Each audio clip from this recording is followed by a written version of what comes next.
जय श्री राधे। आइए मिलकर सुनते हैं बृहस्पतिवार की व्रत कथा एवं पूजा विधि। इस दिन गुरु बृहस्पति महाराज की पूजा होती है। दिन में एक समय ही भोजन ग्रहण करें, पीले वस्त्र धारण करें, भोजन पीला हो। इस दिन नमक नहीं खाना चाहिए। पीले रंग के फूल, चने की दाल, पीले वस्त्र धारण करें तथा पीले चंदन से ही बृहस्पति महाराज की पूजा करना चाहिए। पूजन के पश्चात कथा सुनना चाहिए। इस व्रत के करने से देव गुरु बृहस्पति अत्यंत प्रसन्न होते हैं तथा धन विद्या की प्राप्ति होती है। स्त्रियों के लिए ये व्रत सर्वश्रेष्ठ है। इस व्रत में केले के पेड़ का पूजन किया जाता है। अब मिलकर सुनते हैं बृहस्पतिवार व्रत कथा। इसी गांव में एक साहूकार रहता था, जिसके घर में अन्न, धन, वस्त्र, किसी चीज की कोई कमी नहीं थी। परंतु उसकी स्त्री बहुत ही तृपण थी। कोई भी भिक्षक उसके द्वार पे आता था तो उसको कुछ भी नहीं देती थी। सारे दिन अपने घर के काम काज में लगी रहती थी। एक दिन साधु महात्मा बृहस्पतिवार के दिन उसके द्वार पर आए और उससे भिक्षा की याचना करने लगे। स्त्री उस समय घर के आंगन को लीप रही थी। इस कारण साधु महाराज से कहने लगी कि साधु महाराज, इस समय तो मैं घर लीप रही हूँ, मैं आपको कुछ भी नहीं दे सकती।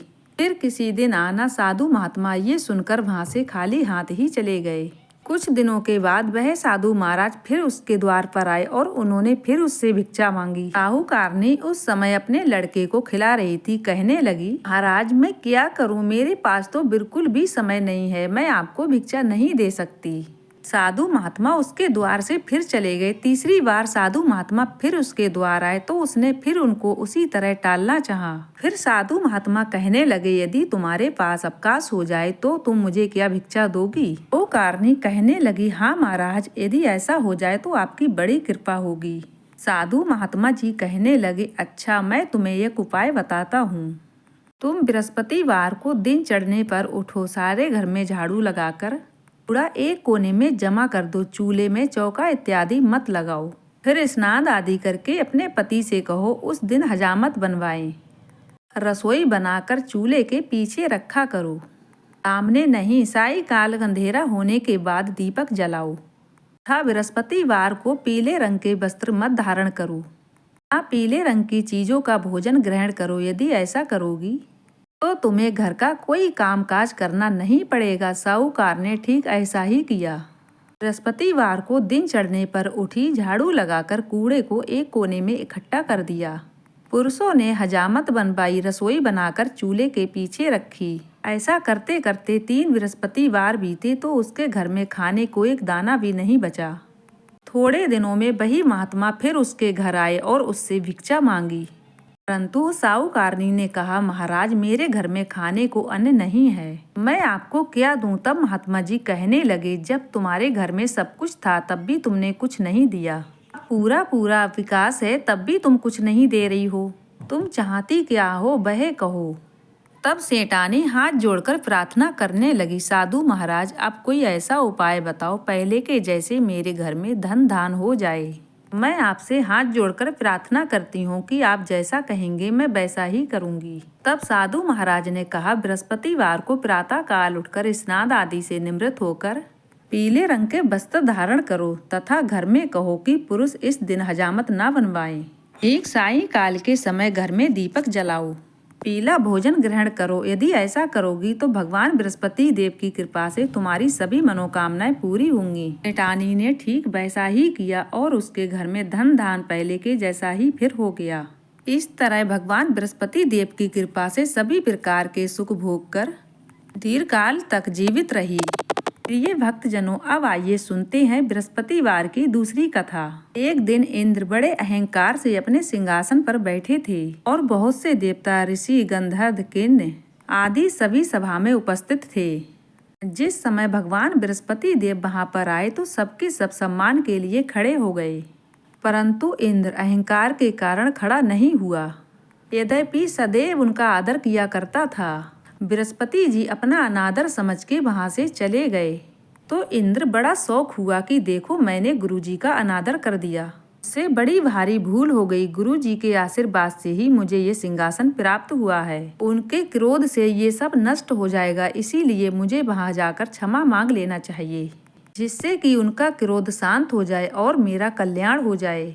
ऐसा मन में विचार कर इंद्र उनके स्थान पर पहुँचे।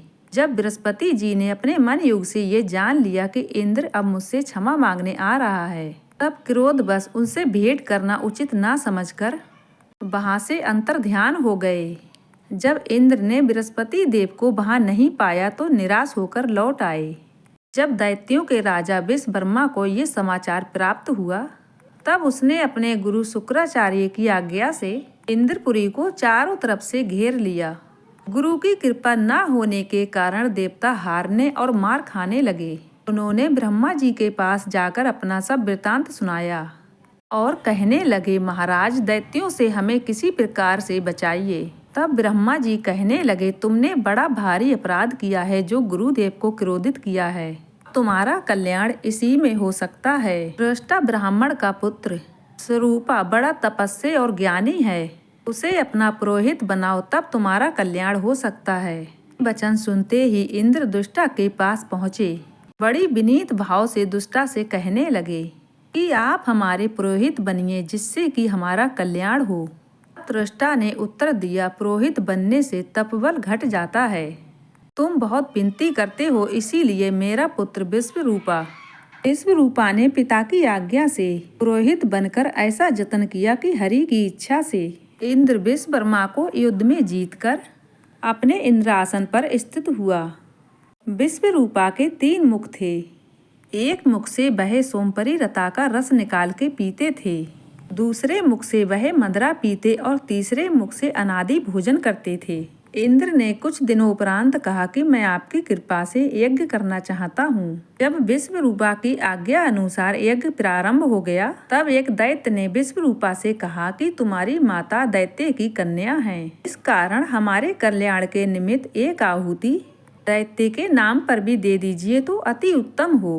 विश्वरूपा उस दैत्य का कहा मानकर आहुति देते समय दैत्य नाम भी धीरे धीरे से लेने लगे। इस कारण यज्ञ करने से देवताओं का तेज नहीं बढ़ा।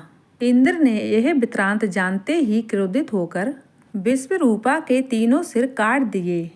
मद्यपान करने से भंवरा, सोमपली पीने से कबूतर और अन्न खाने के मुख से तीतर बना। विश्वरूपा के मरते ही इंद्र का स्वरूप ब्रह्म हत्या के प्रभाव से बदल गया। देवताओं के 1 वर्ष प्रताप करने पर भी ब्रह्म हत्या का वह पाप न छूटा। सब देवताओं के प्रार्थना करने पर ब्रह्मा जी बृहस्पति जी के सहित वहां पर गए। उस ब्रह्म हत्या के 4 भाग किए, उनमें से 1 भाग पृथ्वी को दिया। इसी कारण धरती कहीं कहीं ऊंची नीची और बीज बोने के लायक नहीं होती है। साथ ही ब्रह्मा जी ने ये वरदान भी दिया, जहाँ धरती में गड्ढा होगा कुछ समय के बाद स्वयं भर जाएगा। दूसरा भाग वृक्षों को दिया, जिससे उनमें से गोंद बनकर बहता है।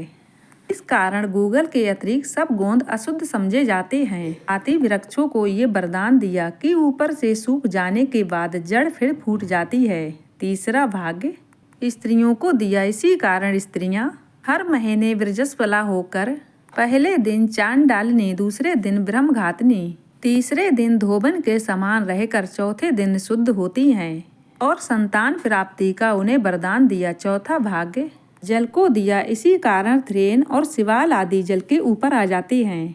जल को यह वरदान मिला कि जिस चीज में भी डाला जाएगा वह बोझ में बढ़ जाएगी। इस प्रकार इंद्र को ब्रह्म हत्या के पाप से मुक्त किया। जो मनुष्य इस कथा को पढ़ता या सुनता है, भगवान बृहस्पति देव की कृपा से उसके सभी पाप नष्ट हो जाते हैं। आप सुनेंगे हरि नाम की महिमा। एक बार एक साधु यात्रा करने के लिए कहीं जा रहे थे। रास्ते में उन्होंने देखा कि एक किसान खेत में हल चला रहा है। साधु तो साधु होते हैं। आ गई रहमत। साधु किसान के पास पहुंचे और बोले, ए भाई, इतना दोपहर हो गया, तुम आओ हरि नाम का थोड़ी देर कीर्तन कर लो, साथ ही साथ तुम थोड़ी देर आराम भी कर लेना और मेरा वक्त भी कट जाएगा।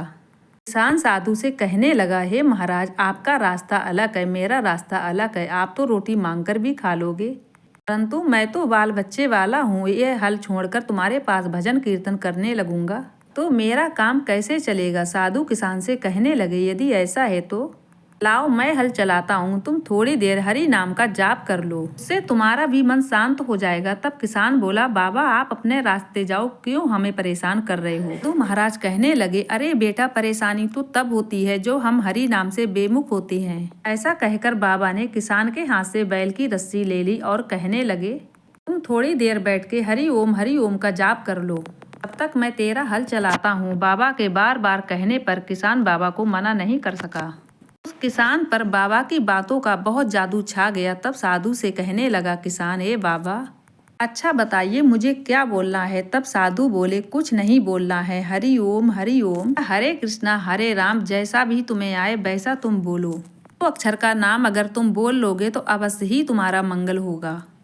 तो भक्तों के पाप को हर ले वह हरि है, जो साथ रहे वह हरि है, जो साथ रहकर हमारे कष्टों को हरे वह हरि है, जो हर दिल में बसा वह हरि है। बेटे हरि की महिमा अपरंपार है, इसीलिए अन्य कुछ बोल या मत बोल, हरि का नाम बोल, हरि तेरे सभी दुख को हर लेंगे। बाबा ने कुछ समय तक उसके सामने हरि का नाम लिया। बाद में वह हरि के नाम का उच्चारण खुद ही खुद करने लगा, क्योंकि उस किसान का मन एकदम साफ था, उसके मन में कोई छल कपट नहीं था। ने कुछ समय तक धीरे धीरे बोला, बाद में खूब तेज तेज हरि ओम के कीर्तन करने लगा। उस कीर्तन का उस किसान पर ऐसा प्रभाव हुआ कि उसके आगे उसके आंसू की धारा बहने लगी। वह हरि नाम जपते रहा। उसका मन उस कीर्तन में इतना निर्मल हो गया कि उसकी बुद्धि में बुद्धि विधाता का ऐसा प्रभाव हो गया कि बाबा के हाथों से बैलों की रस्सी ले ली और उनके चरण पकड़कर फूट फूट कर रोया। बाबा बाबा बोलने लगा। बाबा बोले, क्या है बेटा, परंतु वह किसान के मुख से बाबा ही बाबा निकलता रहा। उसके मुख से कोई और शब्द निकल ही नहीं रहा था। ऐसा लग रहा था कि वह बावला हो गया। आसपास के लोग उसे रोता हुआ देखकर उसके पास दौड़ के आए। बोले, भाई क्या बात है। ये किसान से कहने लगे, क्या तू पागल हो गया है। किसान बोला, हाँ मैं पागल हो गया हूँ। मैंने इस बात को जान लिया है कि कैसे हरि को बुलाकर अपने हृदय में प्रकट किया जा सकता है। मैंने तो पहले बाबा का अपमान किया, परंतु बाबा ने अपमान करने के बाद भी मुझे सम्मान दिया। बाबा की महिमा है। उसका चेहरा देखकर दूसरे किसानों के भी चेहरा खिल उठे।